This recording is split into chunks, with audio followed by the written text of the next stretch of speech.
जे रुग्णालयातील डॉक्टरांनी त्यांच्या मागण्या पूर्ण करण्यासाठी उद्या म्हणजेच 19 फेब्रुवारीला उपोषण काढण्याचा निर्णय घेतलाय। दरम्यान इथले असणारे 200 निवासी डॉक्टर उद्या उपोषणाला बसणार असल्याचा इशारा त्यांनी दिलाय। त्यामुळे त्यांच्या मागण्या पूर्ण करण्यासाठी त्यांनी हे उपोषण केलेलं आहे।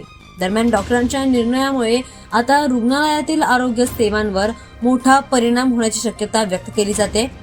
वेतनवाढ, प्रलंबित मानधन, कामाचे तास कमी करण्याबद्दल आणि वसतिगृहातील सुविधा सुधारण्याबद्दल सोबतच सुरक्षेच्या उपाययोजना या प्रमुख मागण्या त्यांच्या आहेत आणि या पूर्ण करण्यासाठी त्यांनी हे उपोषण करणार असल्याचा इशारा दिलाय। याबद्दल प्रशासनाकडे अनेकदा पाठपुरावा करून सुद्धा अजूनही ठोस निर्णय न घेतल्यामुळे त्यांना आता हा उपोषणाचा मार्ग स्वीकारावा लागतो। सोबतच दररोज हजारो रुग्णांची तपासणी आणि उपचार करणाऱ्या या शासकीय रुग्णालयात निवासी डॉक्टरांची भूमिका अत्यंत महत्त्वाची आहे।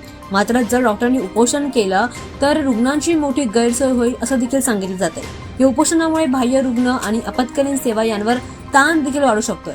त्यामुळे अत्यावश्यक सेवा सुरू ठेवण्याचा प्रयत्न केला जाईल असं संघटनेने म्हटलंय। दरम्यान रुग्णालय प्रशासनाने डॉक्टरांशी चर्चा करून तोडगा काढण्याचा प्रयत्न सुरू असल्याचं सांगितलंय। आरोग्य विभागाने सुद्धा या परिस्थितीवर लक्ष ठेवून रुग्णसेवा सुरळीत राहावी यासाठी आवश्यक त्या उपाययोजना केल्या जातील असं देखील म्हटलंय। उपोषणाच्या पार्श्वभूमीवर रुग्ण आणि त्यांच्या नातेवाईकांमध्ये चिंतेचं वातावरण निर्माण झालंय। लवकरात लवकर यावर मार्ग निघावा अशी अपेक्षा त्यांनी व्यक्त केली आहे। त्यामुळे उद्या जर या डॉक्टरांनी जर उपोषण केलं तर मोठ्या प्रमाणामध्ये रुग्णांची गैरसोय होण्याची शक्यता व्यक्त केली जाते।